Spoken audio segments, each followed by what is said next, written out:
Aujourd'hui, j'ai le plaisir d'accueillir Thibaut de Popetit.io, une startup PropTech en immobilier en Suisse romande, très connue maintenant des professionnels de l'immobilier. Salut Thibaut, merci beaucoup d'avoir accepté de participer au podcast. Tu n'es pas du tout du domaine de l'immobilier à la base. Donc raconte-nous un petit peu ton parcours et puis d'où tu viens. Alors oui, moi à la base j'ai fait des études d'ingénierie, donc en computer science et plus gestion de la donnée, des data, des choses comme ça. Ça fait 10 ans maintenant que j'ai commencé un petit peu là-dedans. Premier job, j'étais plus côté électricité, énergie, où en gros on faisait de la maintenance prédictive pour les réseaux électriques. Donc savoir quand est-ce qu'il fallait aller sur site en quelque sorte pour faire la maintenance. C'était il y a 10 ans, donc aujourd'hui on entend beaucoup parler de machine learning, AI, etc. Mais à l'époque, en fait, personne ne parlait de ça, quoi. Donc nous, on a commencé à faire justement des algorithmes machine learning pour savoir quand est-ce que le transfo qui était dehors sous la neige, il allait en quelque sorte péter et 2-3 mois avant, il fallait aller le voir. Donc c'est comme ça que moi j'ai commencé un petit peu dans la data. Puis après, je suis parti bosser en Asie. Je suis parti 2 ans au Vietnam, gérer des équipes de développement. Donc toujours côté développement d'applications et puis gestion de la donnée. Après, je suis parti 3 ans bosser à Singapour. Et c'est là où j'ai commencé à toucher on va dire, au monde de l'immobilier, où commencé à travailler dans une start-up qui est liée à Popetit, qui était un portail immobilier. Un portail immobilier, un portail de services.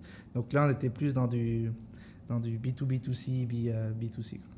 Et puis, il y a eu cette idée qui a germé, en fait, qui a créé Popetit via certains investisseurs qui étaient suisses. C'est comme ça qu'on est arrivé sur le marché suisse. Et moi, j'ai atterri du coup à Genève en été 2019. Donc, pour faire grossir un petit peu Popetit, où on avait déjà en fait une première application qui était déjà utilisée par quelques clients en fait sur le canton de Vaud. Ok, excellent. Raconte-nous alors peut-être un petit peu qu'est-ce que Popetit propose exactement, parce que je crois que même moi, je ne suis pas certain en fait de tout ce que vous faites. Donc nous, Popetit, on se définit comme une boîte de technologie au service des professionnels immobiliers.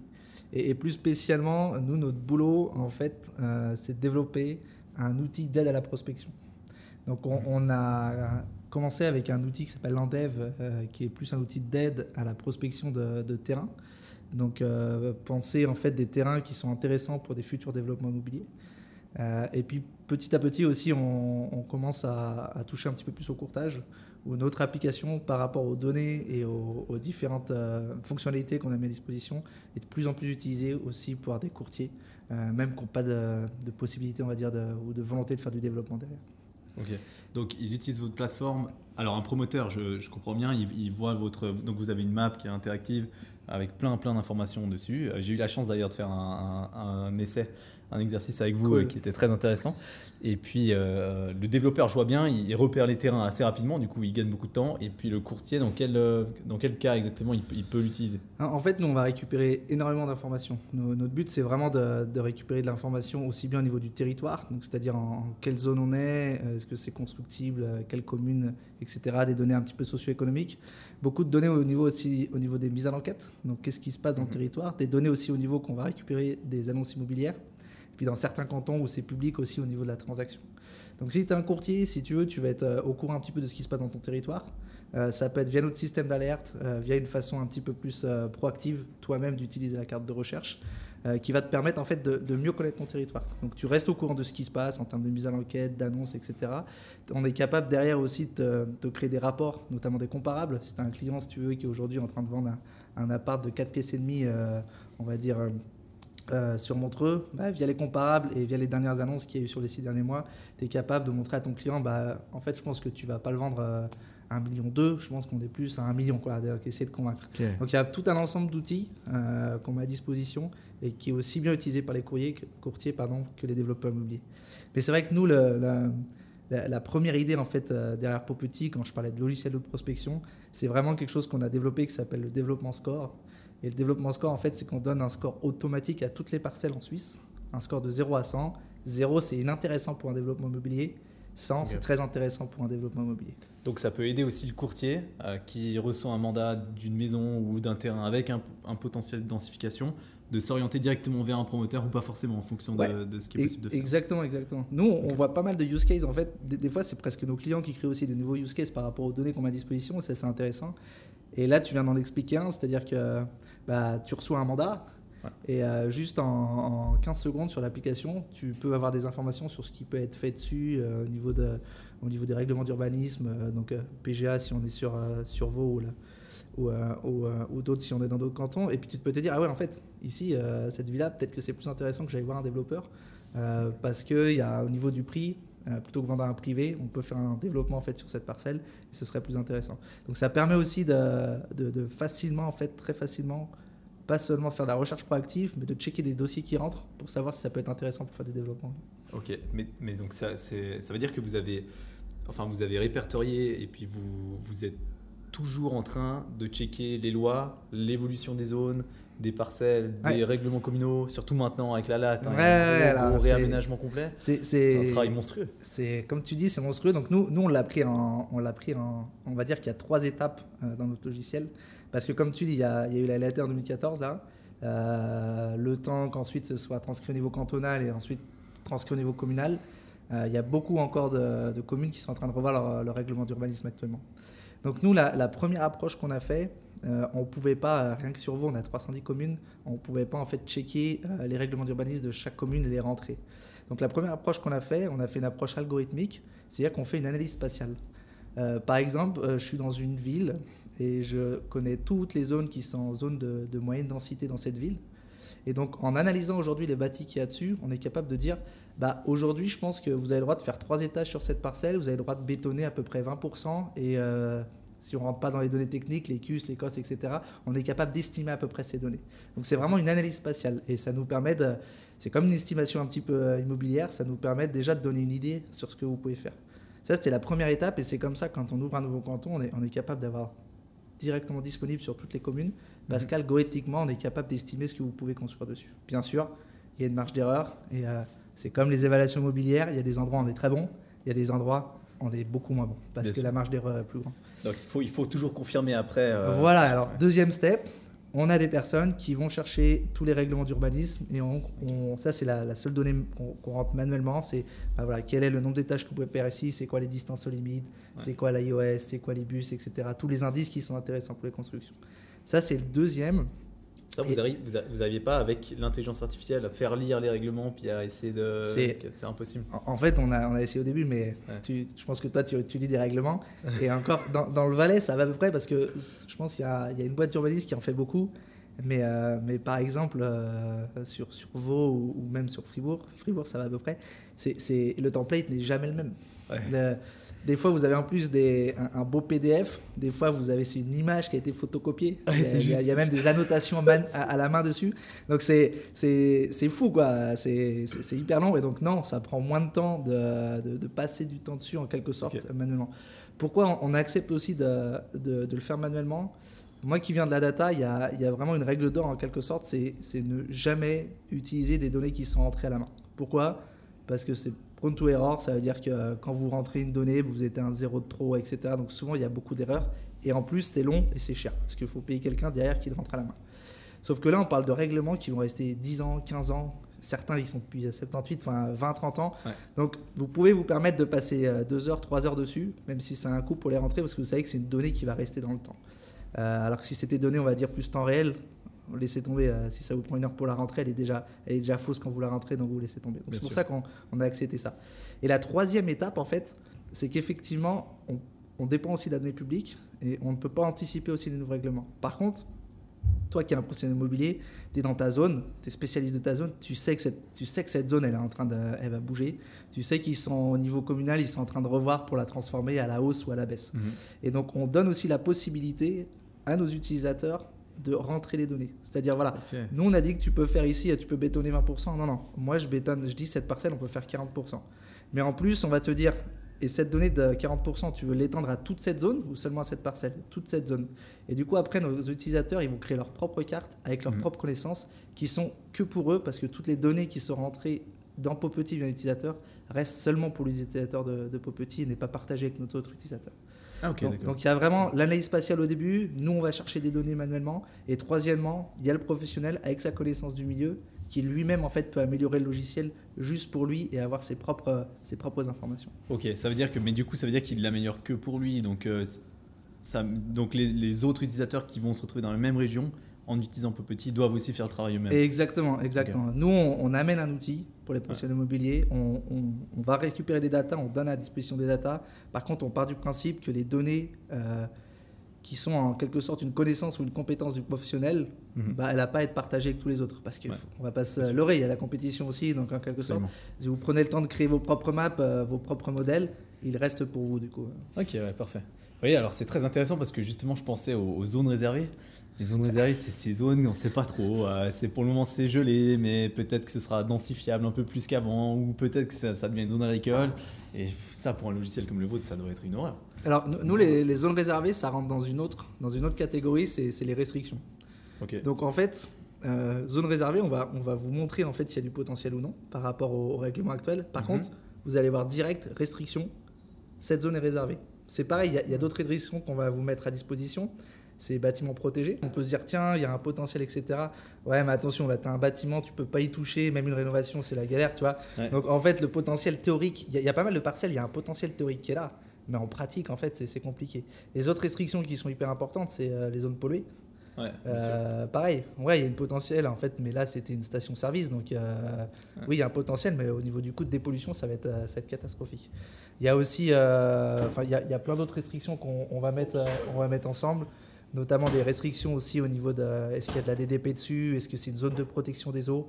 Donc il y a toutes ces, disons que c'est des données qui vont pas rentrer directement dans le potentiel de la parcelle, mais qui peuvent enlever la théorie sur cette parcelle. Donc ça, on le met dans les dispositions des restrictions. Ok, d'accord. Ouais. Ah, c'est très intéressant, mais ça veut dire que vous avez épluché tous les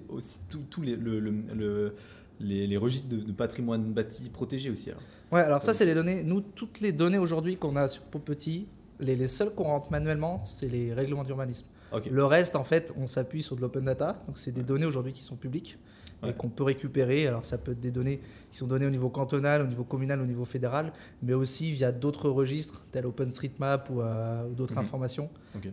Donc, là-dessus, on s'appuie, on arrive à les collecter automatiquement et à les mettre à jour automatiquement avec nos algorithmes. Ok, parfait. Pour le moment, vous êtes situé. Alors, vous avez commencé à Genève, c'est ça? On a commencé sur Vaud, premier. Vaud. Ouais, premier canton, on a fait sur Vaud. Après, on s'est étendu assez vite, Genève, Fribourg, puis toute la Romandie. Ouais. Là, aujourd'hui, on est présent en Suisse alémanique depuis, ça va faire un peu plus de 6 mois maintenant.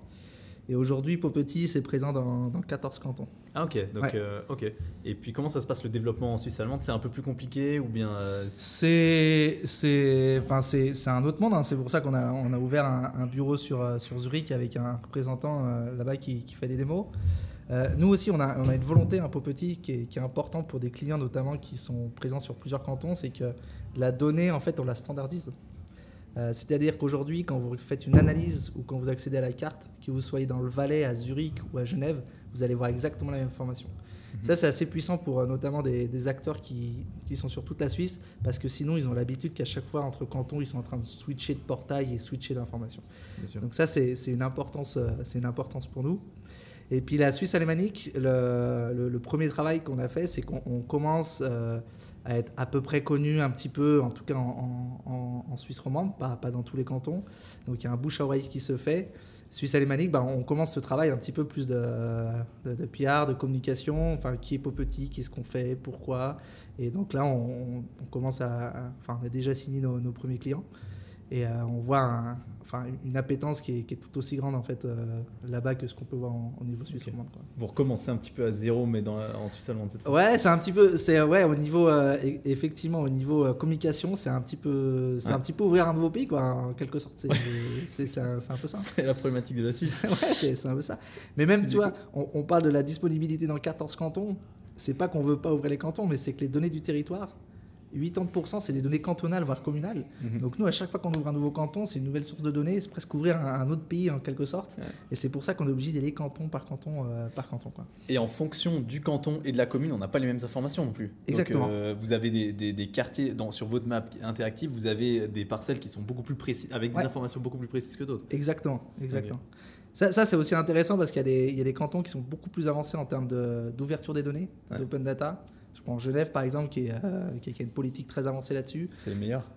pour ça. En termes d'open data, Genève, on trouve ça. Ouais, à Zurich, on a vu de l'information aussi hyper intéressante. Ok. Notamment Zurich, l'IES, il est à disposition même de façon numérique. Donc pas besoin de les rentrer à la main, notamment des cantons. C'est une grosse force aussi. Ouais, Et il y a des cantons voilà, qui sont un petit peu plus en retard, moins poussés vers l'open data, mais voilà, il y a une volonté au niveau fédéral.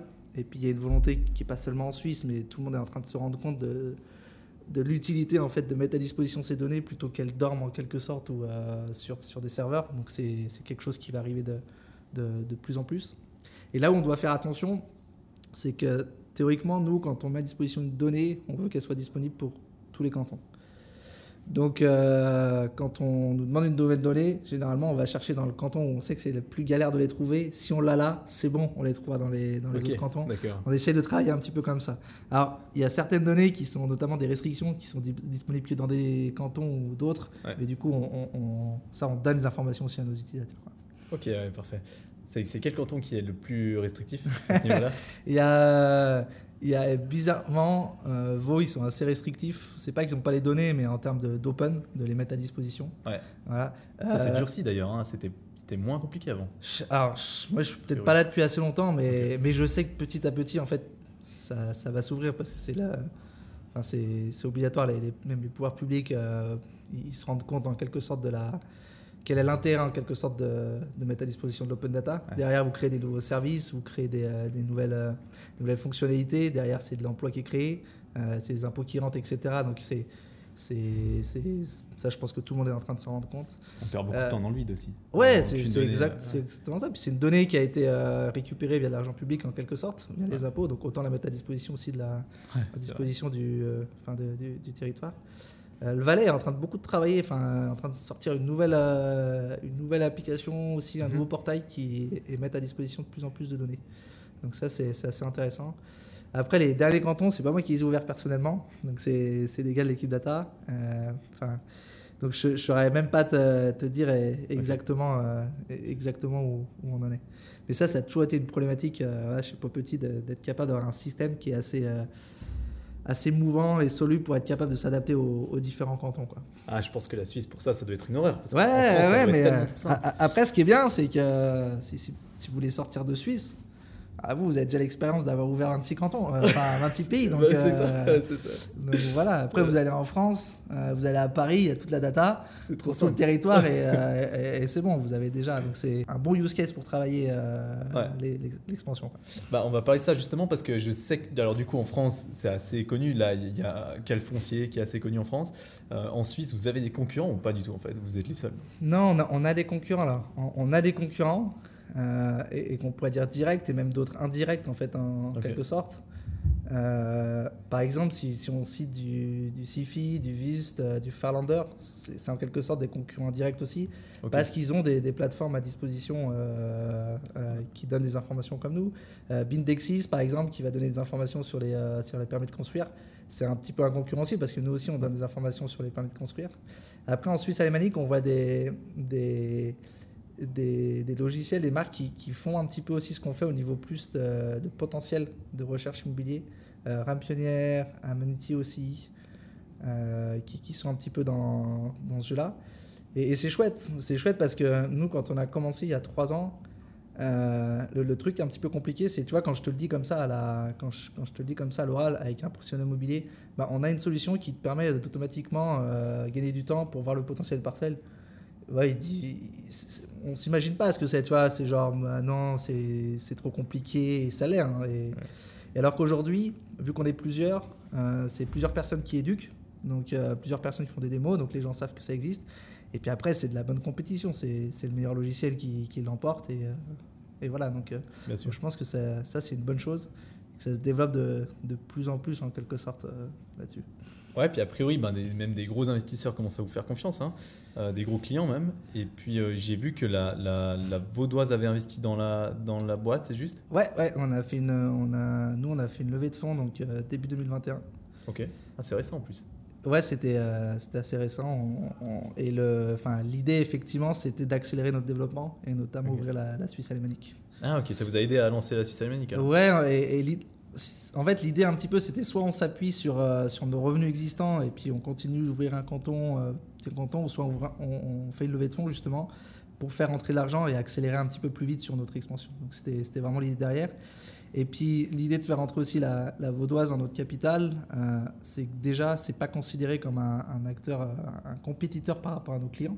Dans le sens où, si tu veux, on ne fera, même si c'est des propositions qu'on a eues, on ne peut pas faire rentrer, si tu veux, une régie ou un développeur dans notre capital, parce que du coup certains de nos clients diront bah non, nous on ne peut pas bosser avec vous parce que derrière en fait vous êtes avec quelqu'un d'autre. Donc ça c'est quelque chose qu'il faut qu'on fasse attention aussi. Et par contre voilà, on est une start-up, on est une jeune boîte, et quand on signe des contrats annuels voire plus, il faut qu'on soit capable de prouver à nos clients bah, on n'est pas là pour 6 mois, on est là dans 1 an, on sera là dans 3 ans, faites-nous confiance. Et amener des acteurs bah, comme la Vaudoise aussi, ça amène un gage de sérieux et nos clients savent que de crédibilité, on sait, parce que la Vaudoise aussi nous utilise du coup pour analyser leur parc. Ouais. Donc ça nous a amené un petit peu aussi effectivement cette crédibilité, comme tu dis, et ce gage de sérieux. Ouais, ça doit être beaucoup plus facile maintenant de faire des levées de fonds, ou bien maintenant que vous avez vraiment des clients, vous avez vraiment un truc qui tourne, un système qui fonctionne, vous êtes une dizaine, donc il y a déjà du monde. Au début, j'imagine que c'est un peu compliqué. Ouais, c'est un peu. Alors nous, déjà 2021, on avait déjà des clients qui nous faisaient confiance. C'est pas une startup qui arrivait avec une idée. Et c'est à quel âge en fait, Popetit, exactement? Les développements ont commencé un petit peu 2018, mais c'est 2019. 2019, on est enregistré sur le canton de Genève, donc ça a 3 ans un petit peu à peu près aujourd'hui. Ah ouais, vachement. Ouais. Bon, ça reste jeune quoi, mais c'est parti assez vite au final. Ouais, bah écoute, un petit peu l'historique. Donc on avait commencé le développement, on était à Singapour. Moi, je suis arrivé tout seul à Genève. Je suis resté encore 1 année tout seul à faire le développement de l'application, les data, et puis commencer un petit peu le côté commercial. Donc c'était switché. Et puis après, on a recommencé avec 3 stagiaires, dont 2 qui sont aujourd'hui employés chez Popetit. Et puis jusqu'à arriver aujourd'hui, on est 8 employés, donc principalement sur Genève et 1 à Zurich, pour faire tourner en fait la boîte. Et puis là, on va début l'année prochaine, on va refaire de nouveaux recrutements, aussi bien côté plutôt business que côté tech. Ok, ouais, c'était ma question justement sur les 8 à 10 personnes qui sont là. C'est purement des jobs tech, ou bien il y a des commerciaux quand même? Aujourd'hui, on est moitié-moitié, je dirais. Ah, quand même. Ouais. Côté tech, on a 2 choses à gérer. Il y a les développeurs qui vont développer la plateforme, donc celle que nos clients voient et celle que tout le monde voit. Mais vraiment aussi, le cœur de Popetit, c'est de la donnée, c'est de la data. Donc aller chercher les données. Nous, on se connecte aujourd'hui à plus de 400 sources qui sont mises à jour automatiquement. Des fois, c'est mensuel, des fois, c'est journalier. Enfin, voilà, il y a quelque chose qui doit tourner derrière. Donc là, on a 2 personnes aussi dédiées à ça, et notamment branchées sur les nouveaux cantons, sachant qu'on automatise tout ça. Donc, on est encore moitié tech, moitié sales, parce que c'est pareil. T'as beau avoir le plus beau produit, super bien, que tu as fait dans ton garage magnifique, etc. S'il n'y a personne pour aller prêcher, pour aller en parler, et puis pour montrer ça aux clients, bah, tu ne le vendras jamais. Et puis, ça restera ton produit qui est dans ton garage. Donc, il faut du monde aussi pour effectivement aller faire des démos clients, aider les clients, faire les formations. Et donc ça, c'est toute l'équipe celle qui s'occupe de ça, quoi. Vous avez des professionnels de l'immobilier ici, dans l'équipe, ou bien? Ouais, alors il y en a, bien sûr. Enfin, il y en a avec qui tu as discuté, plusieurs notamment qui ont un passé un petit peu dans l'immobilier. Okay. Donc soit courtage, soit un petit peu fonds d'investissement. Okay. Et bah après, côté tech, il y en a qui s'intéressent à l'immobilier, certains qui te suivent, quoi. Ouais. Donc c'est important pour nous, parce que même si tu es tech, si tu es développeur, si tu utilises la data, il faut que tu te mettes dans la peau du client, et quand tu développes une fonctionnalité, il faut que tu comprennes un petit peu ce que veut le client, tu vois. Si tu n'as pas ça, en fait, si tu n'as pas cette curiosité, tu es sûr que tu vas commencer à développer des trucs qui vont servir à rien. Tu vas aller voir le client, il va te dire c'est super ton truc, mais nous on n'en a pas de besoin, tu vois. Yeah. Donc tout le monde, dans l'équipe, le but c'est que tout le monde a une curiosité et s'intéresse à l'immobilier, quoi. Ouais, génial. Et du coup, alors les objectifs de Popetit à court, moyen, long terme, c'est quoi exactement? Là, vous avez attaqué la Suisse allemande. Est-ce que vous allez ouvrir à l'Europe après, ou pas forcément, ou bien en termes de nombre de personnes aussi? Non, c'est toujours l'idée. Ça, c'est des discussions qu'on a avec le board des actionnaires aussi, mais on est disponible dans 14 cantons. Il nous en reste encore plusieurs à ouvrir, même s'il y en a, on sait qu'on ne fera pas beaucoup de business, mais il faut qu'on les ouvre. Le but, c'est d'être un petit peu roi dans son pays, c'est-à-dire vraiment être assis sur une base client, et qui est surtout content et qui utilisent l'application vraiment bénéfiquement en quelque sorte. Et quand on sera capable de démontrer ça en Suisse, on le fait déjà en Suisse romande et on le fait de plus en plus parce que nos clients nous suivent, on pourra commencer à regarder effectivement aller à l'international sur des pays voisins ou des choses comme ça, quoi. Aujourd'hui, on est encore là dans un court moyen terme focalisé sur la Suisse, avec une volonté effectivement plus tard de sortir de Suisse aussi. Ok, l'avantage c'est que en étant en Suisse, c'est tellement compliqué la Suisse. C'est très très compliqué pour quel foncier par exemple de s'attaquer à la Suisse. Je sais pas s'ils ont commencé déjà. Si. Ah c'est vrai, ils ont commencé. Ouais, moi je les ai rencontrés première fois au Real Estate New Tech quand on a gagné en fait le concours du Rent de la meilleure startup, c'était en 2020. Ils étaient déjà présents. Okay. Ils sont présents chaque année. Je sais qu'il y a des clients qui nous en parlent, etc., qui ont eu des démos. Donc je ne sais pas s'ils vont rester en Suisse ou si quoi que ce soit. Il y en a d'autres aussi en France, des qui sont aussi beaucoup plus innovantes. Il y a Buildzerd qui marche pas mal, qui a fait une grosse levée de fonds dernièrement. Okay. Et qui permet aussi d'aller un petit peu plus loin dans la génération en fait, de projets. Donc il y en a plusieurs en fait, côté France qui font un petit peu ce travail. Après, là où la différence un petit peu avec Quel Foncier, nous, c'est que Quel Foncier, on est plus dans la donnée brute. C'est-à-dire qu'il n'y a pas d'algorithme d'intelligence qui vont créer des scores ou t'indiquer un petit peu le potentiel. Tu cliques sur une parcelle, je te donne toutes les informations sur cette parcelle. Après, libre à toi, si tu veux, de faire tout le travail en quelque sorte. Okay. Donc c'était un petit peu la grosse différence que nous disaient notamment nos clients par rapport à ça. Et puis, moi qui fais un petit peu d'immobilier à Singapour, je suis français à l'origine, donc je m'intéressais aussi à l'immobilier en France et puis en Suisse. En fait, l'immobilier, on se dit toujours pareil, c'est de l'achat à vente, il y a un terrain ou une propriété, etc. Mais en fait, on se rend compte que les marchés sont très locaux.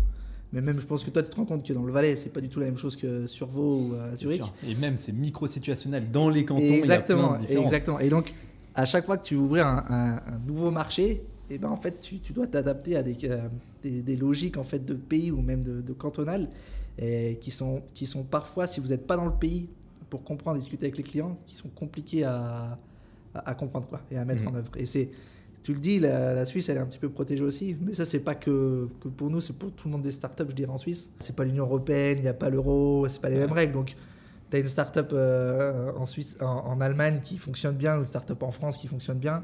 Sa priorité, ça va pas être, tiens, on va attaquer la Suisse. Bah non, on va attaquer l'Allemagne, on va attaquer la France, l'Espagne, etc. Parce que si on va en Suisse, c'est un petit marché. C'est pas l'Union européenne, donc des règles différentes. Il n'y a pas l'euro, donc il faut changer en quelque sorte le change. Donc c'est pour ça aussi que ça permet. C'est pour ça qu'on voit aussi pas mal de copycat un petit peu en Suisse, de sociétés qui se créent, qui copient un petit peu des modèles qu'on voit à côté, parce qu'on a ce côté où effectivement on est un petit peu protégé. Et après, on voit plein de startups aussi qui sont créées en Suisse et qui arrivent à s'étendre assez vite en fait à l'Europe. Je crois dans la PropTech, on a quand même Priceable, qui aujourd'hui sont présents même jusqu'au Japon et qui est une boîte qui a commencé en Suisse. Donc c'est dans l'autre sens. C'est largement faisable. Exactement. J'avais eu un téléphone justement avec un responsable de Priceable. J'ai trouvé très très intéressant. Et puis en fait, on arrive un petit peu sur la question suivante que j'avais, c'est quelle est la limite au final de votre logiciel ? Alors vous récupérez beaucoup de données en ligne. Maintenant, alors un truc que je savais pas, c'était les prix de vente, location aussi, ça vous récupérez. Ouais, des annonces immobilières, ouais. Typiquement, mais c'est un peu ce que fait Priceable aussi. Donc en quelque sorte, c'est un peu un concurrent aussi. Ouais, c'est pour ça que je parle de concurrent direct. Après, là où on va pas se mentir, la Priceable est très très forte sur l'estimation immobilière et notamment au niveau des transactions. Ouais. Nous, la limite qu'on a aujourd'hui, c'est qu'on se base que sur les annonces locatives. Okay. Donc voilà, on est en train de travailler sur un Auto Valuation Model Tools et voir justement si on ferait pas ça plus en partenariat avec des acteurs déjà établis. Ouais. Et ça, c'est une discussion justement pour améliorer et qui arriveront dans l'application d'ici 2023. Quoi. Ok, donc ça peut être Priceable ou Real Advisor, ce genre de logiciel. Exactement. Eux, ils ont contact avec les banques. Real Advisor, je pense qu'ils font plus justement derrière.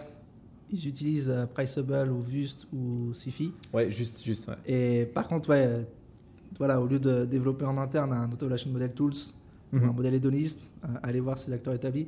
C'est clairement des discussions qu'on a aujourd'hui. C'est très compliqué ce business-là qu'ils ont eux. C'est qu'eux, ils ont des informations qu'ils obtiennent des établissements de financement, des banques des assurances. Et c'est très, très compliqué à rentrer là-dedans, j'imagine. Alors là, c'est ce qu'on voit. Il y a quelque chose qui s'appelle le Swiss Real Estate Data Pool. En fait, ce qu'il faut savoir, c'est qu'UBS, Crédit Suisse et une banque cantonale, je ne sais plus laquelle, mettent à disposition toutes leurs données des hypothèques transactions. Quand je dis mettre à disposition, c'est un prix, il faut payer. Mais n'importe quelle en fait, société qui veut travailler sur ces transactions peux acheter en fait le dataset et travailler dessus. Ah ouais. C'est ce que font tous ces acteurs, Sifi, Vus, Farlander et Priceable. Ok, donc il faut juste payer, mais il faut justifier d'être actif dans Je l'immobilier. ne sais pas exactement les modalités, mais, Ok. mais déjà ça a un coût. Et puis après, c'est des données Ouais. qui sont bien sûr anonymisées. Hein. C'est pas, ils Ouais, ne filent bien pas sûr. par parcelle, mais par commune. Et après, pourquoi il y a des acteurs qui sont beaucoup plus forts que d'autres? Et je suis désolé de le nommer, mais pourquoi Vust, pour moi, ils ont un degré d'avance sur tout le monde? C'est parce qu'ils ont des partenariats avec énormément de banques. Ouais. Et eux ont accès à une donnée qui est beaucoup plus grande par rapport aux autres. Alors, je pense que les Sifi, Priceable aussi, etc., Farlander ont accès, mais de ce que je regarde dans l'industrie, Vus Partner sont ceux qui arrivent à collecter le plus d'informations. Ils ont Or, de l'avance, ouais. voilà, quand vous faites un modèle, plus vous avez de la data, plus vous allez avoir un modèle un petit peu accurate. Ouais. Et c'est dommage parce que c'est pas fair, parce que du coup, c'est pour ça que je trouve ça trop bien que Crédit Suisse, UBS ont mis à disposition leur base de données. C'est-à-dire, après, c'est battez-vous en quelque sorte sur la technologie et c'est le meilleur qui gagne si tu veux. Alors que là, en fait, c'est plus qui a accès, qui a les bons réseaux à l'information. Et dès le début, on se bat pas avec les mêmes mains pour créer les modèles. Mais je pense que c'est quelque chose qui va évoluer petit à petit, donc c'est intéressant. Ouais, il y a une asymétrie d'information un petit peu de ce côté-là. Ouais, En fait, je me disais, d'ailleurs, j'avais discuté avec Priceable de ça pendant le call, parce que je lui ai dit, j'ai toujours trouvé marrant, au final, c'est des entreprises qui sont privées, et puis qui ont accès à des informations que personne d'autre a accès. Donc ça veut dire que moi j'appelle la Raiffeisen demain, je leur dis bonjour, j'aimerais bien savoir qu'est-ce que vous avez fait comme hypothèque et vente ces 3 derniers mois à Sion, en Valais. Vous pouvez m'envoyer les infos s'il vous plaît? Ils me disent merci, mais non merci. Si tu les as, je veux bien que tu me les ramènes. Exactement. On serait Et pourtant, ces boîtes-là ont accès à ça. Et j'ai toujours trouvé ça un peu marrant, mais bon, voilà quoi. Au moins ça aide à développer un peu la technologie. Hein. Ouais, mais c'est vrai, mais c'est pour ça que l'open data, je trouve ça vraiment chouette. C'est-à-dire qu'on met à disposition les données publiques. Et après, c'est vraiment, il y a beaucoup plus d'acteurs qui vont travailler dessus. Et tu vois, c'est comme si tu as 100 personnes qui vont travailler dessus, plutôt qu'une seule personne. Tu es sûr que derrière, tu vas avoir un modèle plus intéressant. Donc, pour la communauté, pour le monde de l'immobilier, je pense que c'est gagnant si toutes les données sont open en quelque sorte. Ouais. Et du coup, pour suivre les mises à l'enquête, ça, c'est complètement automatisé. Ça, tous les cantons les mettent à disposition sur Internet tout de suite. Alors ça c'est pareil, c'est une autre histoire parce qu'il y a des cantons, c'est super bien fait, la donnée elle est belle, elle est structurée. Il y en a d'autres c'est des PDF. Il y a même un canton, c'est ultra galère parce qu'en fait c'est même pas au niveau cantonal, c'est au niveau communal. Donc là c'est beaucoup plus compliqué. Nous c'est derrière effectivement, notre travail c'est d'aller chercher ces données, de rendre une donnée non structurée. Donc une donnée non structurée c'est un gros tas de texte ou un email tu vois, ou un PDF. Et de structurer, c'est-à-dire de mettre en colonne quel est l'architecte, quelle est la description, quel est le travail, quel est le propriétaire qui fait ça, pour la mettre à disposition de nos clients. Ouais. Et c'est intéressant parce que on parle pas mal de jumeaux numériques, etc. Nous, ça nous permet de nos clients de cliquer sur une parcelle ou sur un bâtiment et on te dit voilà ce qui s'est passé ces 12 dernières années. Tu vois. Et c'est comme si toi, tu achètes une voiture aujourd'hui, d'occasion, tu vas demander attends, je veux la facture de carrosserie, t'as été faire des contrôles, attends, il y a eu un problème, t'as changé de voiture, je veux voir ce que t'as fait quoi, dessus, c'est presque même obligatoire. Et je trouve ça intéressant aussi pour les professionnels immobiliers de se dire oui, effectivement, il y a une pompe à chaleur qui a été faite il y a 3 ans, il y a ces modifications qui ont été faites au niveau du permis de construire. Et je pense que c'est important d'avoir cet historique qui est à disposition du professionnel pour se donner un petit peu une histoire de l'historique de la parcelle. Tu vois. Bien sûr, c'est génial d'avoir ça. Ouais. Donc c'est l'idée un petit peu derrière aussi. Ok. Et c'est quoi aujourd'hui le plus compliqué dans le business de Property maintenant? C'est vraiment de se battre pour la data ou bien pas forcément? Moi je dirais que c'est les ressources. C'est-à-dire qu'aujourd'hui on est assis sur un tas de données et moi je pense que ce qu'on met à disposition de nos clients et nous on essaie sans vouloir faire pomper, on essaie de créer de l'intelligence autour de ces datas. C'est-à-dire qu'une donnée, c'est de l'information. Quand tu croises plein de données ensemble, tu peux créer de l'intelligence, du score, etc. Et donc, je pense qu'on aurait 3 ingénieurs encore en plus, on pourrait mettre à disposition encore plus de données. Donc c'est déjà des ressources et prioriser un petit peu ce qu'on veut développer. Et puis, ce qui est hyper important, c'est de comprendre et de savoir discuter avec le client. Donc, on revient un petit peu à ce qu'on disait au début. Nous, Property, on est plus une boîte de tech au début, on ne vient pas de l'immobilier. Mais comment on s'est construit? C'est parce qu'on sait discuter avec les clients. Moi je suis pas arrivé il y a 3 ans, à 30 ans, discuter avec des pros de l'immobilier, des personnes qui ont 50 ans, qui sont là dans le métier depuis 30 ans, et je leur ai pas expliqué comment on allait faire du développement immobilier, comment on allait faire de la prospection. Non, on s'est assis, on a écouté, on a compris comment ils faisaient, on s'est dit ça et ça et ça, l'algorithme, si tu veux, la technologie peut aider. Ça, c'est mort. Tu vois, la négociation, l'empathie, comprendre le client, on va pas vous aider. Mais ça, on va vous aider et voilà ce qu'on met à disposition. Est-ce que ça vous intéresse? Ouais, et puis petit à petit, si tu veux, la discussion s'engrange. Et est-ce que vous pouvez faire ça? Est-ce que vous pouvez faire ci? Est-ce que vous pouvez faire ça? Et c'est comme ça qu'on a gagné un petit peu la confiance de nos premiers clients et qu'on a utilisé l'intelligence de nos clients des professionnels immobiliers pour créer cette solution. Donc, on a créé une solution qui les aide et qui a leur image plutôt qu'essayer d'arriver nous d'une façon complètement transverse et de leur dire voilà comment vous allez travailler quoi. Okay. Donc c'est comme ça qu'on se nourrit en fait de Popetit des nouvelles fonctionnalités en discutant vraiment avec le client. Et ça paraît facile comme ça, mais c'est compliqué parce que d'un côté on a personnes qui connaissent moins la technologie, donc qui des fois savent pas ce qu'on peut faire ou ce qu'on peut pas faire, donc ça on propose pas. Et nous de l'autre côté on n'est pas au courant de tous leurs problèmes quotidiens, donc faut trouver des discussions, mais petit à petit on y arrive. Donc ça c'est une difficulté aussi qu'on a de notre côté. Ok. En termes de ressources, est-ce que vous avez prévu de faire une nouvelle levée de fonds ou pas encore? Pas du tout. Ouais, là on est en cours là. Ce sera annoncé à début 2023 du coup. Ok, magnifique. Est-ce que c'est facile encore de trouver des talents du coup pour développer ça? Parce que les ressources c'est quelque chose, mais avoir les gens derrière c'est autre chose. Ouais, c'est. Ça va. Maintenant que vous êtes, ou peut-être c'est plus facile maintenant que vous êtes une dizaine qu'avant. Je pense que ça, c'est une problématique qui n'est pas seulement pour les startups, qui n'est pas seulement pour petits, c'est partout. Et on parle beaucoup, en fait, on parle beaucoup des talents dans la tech qui sont compliqués, trouver des développeurs, etc.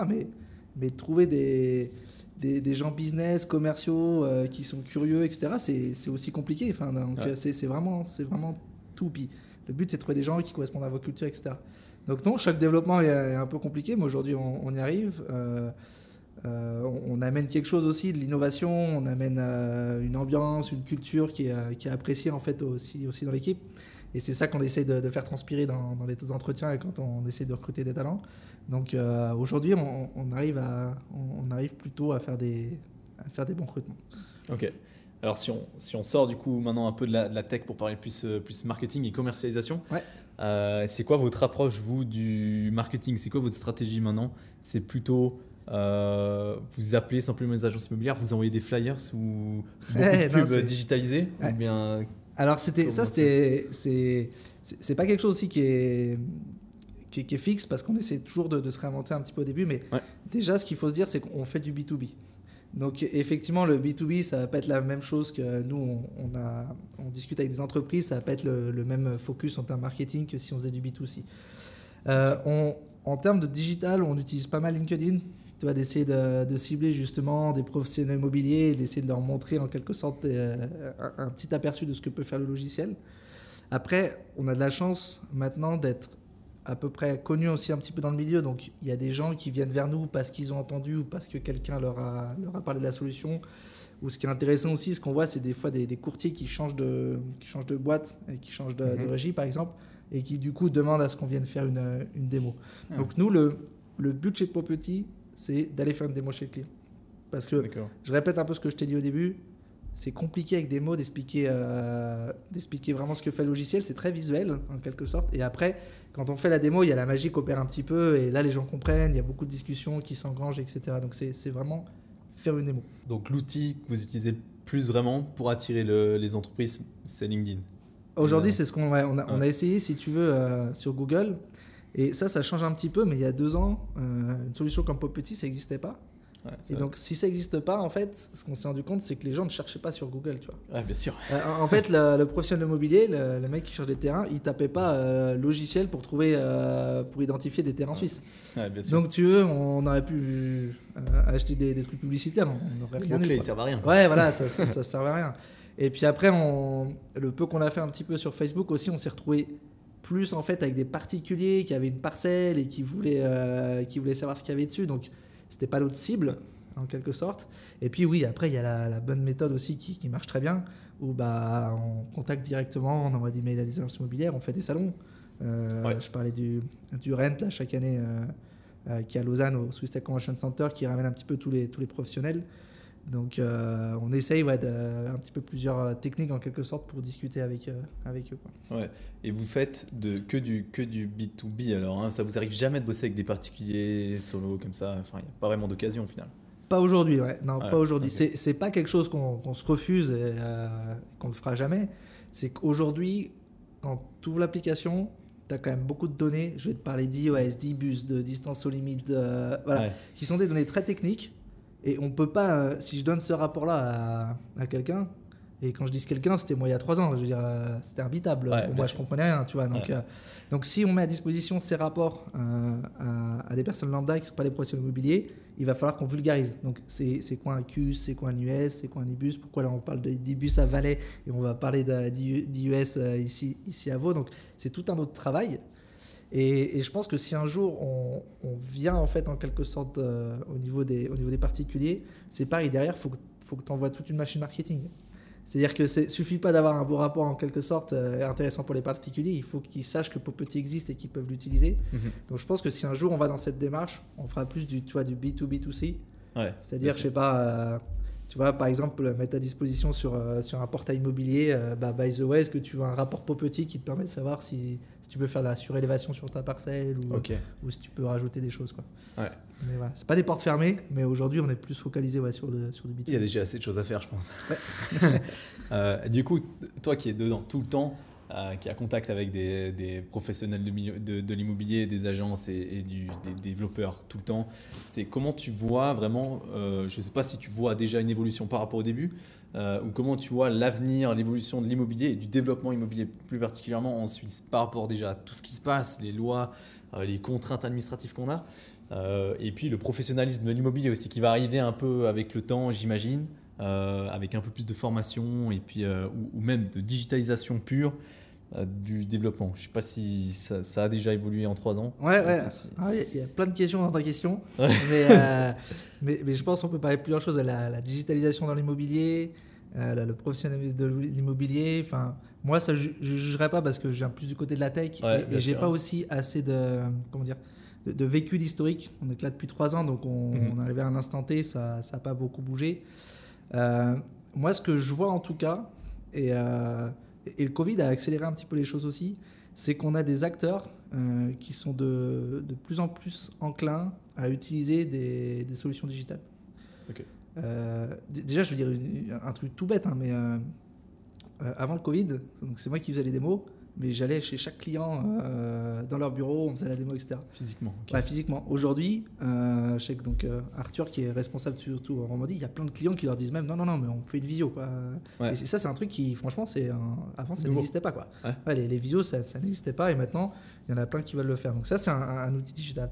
Pareil, là, je pense qu'il y a 2-3 ans, il y avait encore des discussions un petit peu du oui, on en a pas besoin, ou le digital, machin. Là, après, il y a toujours des questions, est-ce que c'est vraiment on en a besoin, etc. Mais en tout cas, ils comprennent le besoin digital. Ouais, on veut mettre à disposition de nos courtiers, quel que soit leur âge, en fait, des outils digitaux. Après, voilà, il y en a qui sont plus à l'aise avec, c'est plus en mode, bah ouais, mais peut-être que je vais pas réussir à l'utiliser, pas de souci, on vous donne des formations. C'est pour ça que nous, les formations, c'est gratuit, c'est limité. Le but, c'est d'utiliser la solution. Si les formations, ça commence à être payant, bah en fait, derrière, tu es en train de te bloquer par rapport à certains clients. Donc, moi, je sens vraiment au niveau du B2B quelque chose qui change. Après, on peut parler du B2C aussi, que le fait que l'immobilier, tout le monde dit que c'est un petit peu en retard, si tu veux, par rapport à ce qu'on a vu. Que ça n'a pas évolué en fait depuis 20 ans. Je veux dire, la façon d'acheter une baraque aujourd'hui, tu vas sur un portail, c'est toujours la même chose. C'est un marché qui a beaucoup d'inertie, l'immobilier. Hein, Ouais. Mais moi, je pense que la raison vraiment dans le B2C, c'est plus une question un petit peu psychologique, dans le sens où, si tu veux, on est dans un business où on est dans une transaction qui est à faible fréquence et à très forte valeur. Et quand on parle dans le monde du digital, si tu veux, de disruption, en fait, c'est beaucoup plus facile quand on parle de business où on a des transactions qui sont à haute fréquence et faible valeur. L'exemple des taxis, l'exemple des courses qui sont livrées ou des livraisons de restaurants. Bah ouais, si tu veux, bon, un jour, tiens, t'es là, tu veux un taxi, ça t'arrive tous les mois, ça coûte 30 francs, 50 francs. Tu te dis, bon, bah tiens, je vais tester un nouveau truc, c'est nouveau, tout le monde en parle, ça s'appelle Uber, vas-y, c'est pas grave. Le risque, il est faible, si tu veux. Bon, tant pis, c'était nul, ou à l'inverse, c'était trop bien. Boum. C'est vrai. Airbnb, c'est pareil. Bon, bah, on va faire un week-end, là, je trouve pas d'hôtel. Il y a un mec qui m'a parlé d'un Airbnb. Bon, bah, vas-y, on teste, on y va. Et de l'autre côté du spectre, tu as l'immobilier. faible fréquence, ça t'arrive quoi, une fois tous les 7 ans en moyenne d'acheter un appart ou une maison, tu vois. Ouais, c'est clair. Et haute valeur, c'est-à-dire que pour la personne lambda, tu es en train de lâcher ton plus gros capital, voilà. Ça lui change la vie. Voilà. Est-ce que tu crois que psychologiquement, aversion risque, tu es en train de te dire, tiens, j'ai vu une pub d'un nouveau truc, ça m'arrive une fois tous les 7 ans, je vais y mettre la moitié de mon capital, je vais tester. Putain, Bah non, c'est ça. Donc, c'est pour ça que c'est pareil, quand tu fais un investissement, un gros investissement, tu vas avoir un banquier d'affaires, tu vois. Et c'est le genre de business qui sont beaucoup plus durs à disrupter parce que tu as besoin d'être assuré, donc tu as besoin d'un professionnel, donc tu as besoin de faire confiance à quelqu'un et pour ça, tu es capable de payer un premium pour ce service, quoi. Ouais. Et c'est pour ça que moi, la tech dans le monde de l'immobilier, je le vois plus, pour faciliter en fait le travail des agents et des professionnels immobiliers, et 2, pour améliorer l'expérience client des utilisateurs. Donc je ne pense pas que ce sera disrupté, mais Popetit, c'est ce qu'on fait en fait. On amène un gain de temps en quelque sorte aux agents immobiliers, avec l'idée de laisse faire la machine ce que sait faire la machine, c'est-à-dire chercher des données, etc. Perds pas de temps à faire tes Excel. Par contre, focalise-toi sur ce que ne sait pas faire la machine. L'empathie, comprendre le besoin client, faire de la communication, etc. Enfin, tout ce qui est un petit peu la négociation, enfin tout ça, tu vois, parce que chaque client est différent, donc plus de temps pour faire ça. Et 2, utilise la technologie aussi pour mettre à disposition une expérience client beaucoup plus sympa, plus smooth, tu vois. Je te montre les comparables, je te montre sur une carte en fait à quoi correspond. Pareil, la communication, on fait des signatures électroniques, etc. Donc ça, par contre, j'y crois à fond, quoi, en quelque sorte. Okay. Donc le digital va jamais complètement remplacer l'humain, en tout cas pas dans l'immobilier, quoi. C'est quoi la limite au final du digital? C'est justement, en fait, c'est la data. Et puis à partir du moment où il y a une relation client, parce qu'on est obligé de passer pour des montants comme ça, on est obligé au final de passer par un expert. Humain, c'est pour ça. Moi, je vois vraiment. Après, c'est un point de vue, hein, mais il y a comme ça des business où en quelque sorte on peut s'appuyer sur la technologie, mais on va pas s'appuyer sur la technologie pour tout remplacer, quoi. Bien sûr. Donc vous serez jamais concurrent aux courtiers ou aux développeurs, mais vous travaillez avec eux, quoi. Moi je pense pas. Et tu vois, il y a un truc, je rebondis sur une question que j'ai pas répondu tout à l'heure. Tu m'as dit c'est quoi les limites de ton logiciel? Franchement, pour moi, la première limite de Popetit, c'est la personne qui est en face, tu vois. Ouais, et c'est pour ça qu'on s'adresse aux professionnels immobiliers. Le mec qui connaît son métier, qui est compétent, qui sait, etc. En fait, on va juste lui permettre d'aller plus vite dans son travail. Si je le mets face à quelqu'un qui tout nouveau, en fait, qui dit qu'il vient de faire de l'immobilier, mais en fait, il s'est dit qu'il allait se faire de l'argent parce que c'est super, en fait, 2-3%, tu vois, et qui pense qu'il va cliquer sur une parcelle avec un score de 80 et puis que demain il va faire un développement, bah ouais, là, la limite, elle est là, si tu veux, ça va pas marcher. Ouais. Donc, c'est vraiment Popetit. Plus tu as un professionnel immobilier qui connaît son métier, plus ça va être efficace pour lui en face, quoi. Ok.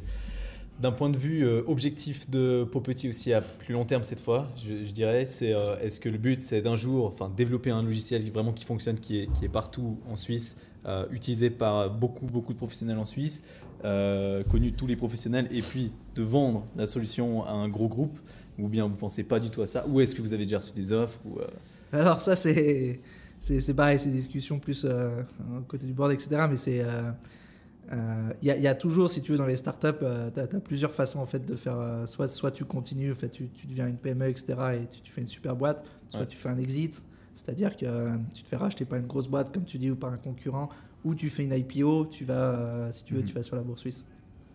Là, nous, aujourd'hui, on est une jeune boîte. Et là nous, notre focalisation, c'est là où on se focalise aujourd'hui, c'est continuer à satisfaire nos clients, avoir de plus en plus de clients, grandir, être présent dans toute la Suisse. Donc c'est aujourd'hui quelque chose qui est dans un coin de la tête, mais c'est pas du tout pas le temps d'y penser. Clair, si on commence à penser à ça, on est plus focalisé sur ce qui est vraiment important pour nous aujourd'hui. Sur la priorité, ouais. Ok, d'accord, je comprends. Est-ce que personnellement, toi, du coup, tu as un intérêt pour l'immobilier, particulièrement en Suisse, j'imagine? Est-ce que tu penses à investir, ou bien tu investi, ou bien il y a un intérêt l'immobilier, ce qui est trop bien dans l'immobilier, c'est que ça touche tout le monde, si tu veux. Ouais, bien sûr. Et si t'es un peu curieux, c'est quand même super intéressant. Autre chose que j'ai découvert dans l'immobilier par rapport à d'autres industries, c'est que on a affaire à des gens très différents, avec des backgrounds très différents, et du coup d'un client à l'autre, si tu veux, c'est pas du tout, il n'y a pas un stéréotype, si tu veux, de l'agent immobilier ou un stéréotype du mec d'immobilier. Il y a des mecs qui viennent du commercial, il y a des mecs qui en font depuis 10 ans, il y en a qui ont fait des reconversions, il y en a qui sont plus des analytiques. Et ça, je trouve ça trop cool parce que, en fait, t'as un patchwork de gens différents et c'est super cool de discuter avec eux parce que c'est jamais les mêmes personnes. Et ça, je trouve ça trop bien, c'est pour ça que je m'intéresse aussi à l'immobilier. Et oui, j'ai testé une autre boîte dans l'immobilier qui fait des trucs trop bien qui s'appelle Foxstone, je trouve, qui démocratise un petit peu. Et j'ai pris une part notamment chez eux pour tester un petit peu leur modèle que je trouvais assez intéressant. Donc oui, je regarde un petit peu. Après, moi, je m'intéresse, mais j'ai pas vocation à faire des développements ou des choses comme ça dans l'immobilier. Et ça, c'est quelque chose qu'on dit vraiment à nos clients, c'est-à-dire, moi, chez les clients, ils me disent, mais attends, mais ton logiciel, là, pourquoi tu fais pas des développements toi-même? Pourquoi vous développez pas Popetit? Parce que vous ne savez pas le faire en fait. Ouais, vous êtes des professionnels immobiliers. Commencez pas à aller embaucher des développeurs. Vous allez faire quelque chose qui va ressembler à quelque chose, mais ce n'est pas votre cœur de métier, quoi. Vous, c'est de l'immobilier. Moi, je viens du monde de la tech. L'immobilier, je comprends, j'aime bien, mais non, je ne suis pas un courtier, je ne sais pas faire de développement. Et si je commence à être là-dedans, je ne vais pas être aussi efficace que vous. Donc, chacun fait un petit peu ses spécialités. À vous, le monde de l'immobilier, à vous, en quelque sorte, les développements, les mandats, etc. À nous, le côté de la tech et d'utiliser les données, en fait, pour créer des logiciels, pour digitaliser un petit peu ce monde-là. Donc, c'est pour ça qu'aujourd'hui, je m'intéresse, je trouve ça hyper curieux, mais je n'ai pas la volonté d'aller personnellement plus loin que ça dans l'immobilier. Ok, parfait, magnifique. Merci beaucoup en tout cas, Thibaut, pour ce podcast hyper intéressant. Mais merci à toi de l'invitation. Je te souhaite tout le meilleur avec Popetit. Je n'en doute pas que vous allez grossir très vite et pour longtemps. Et puis, on refera un podcast quand vous serez plus nombreux. Avec plaisir. À plus. Ciao, merci à toi.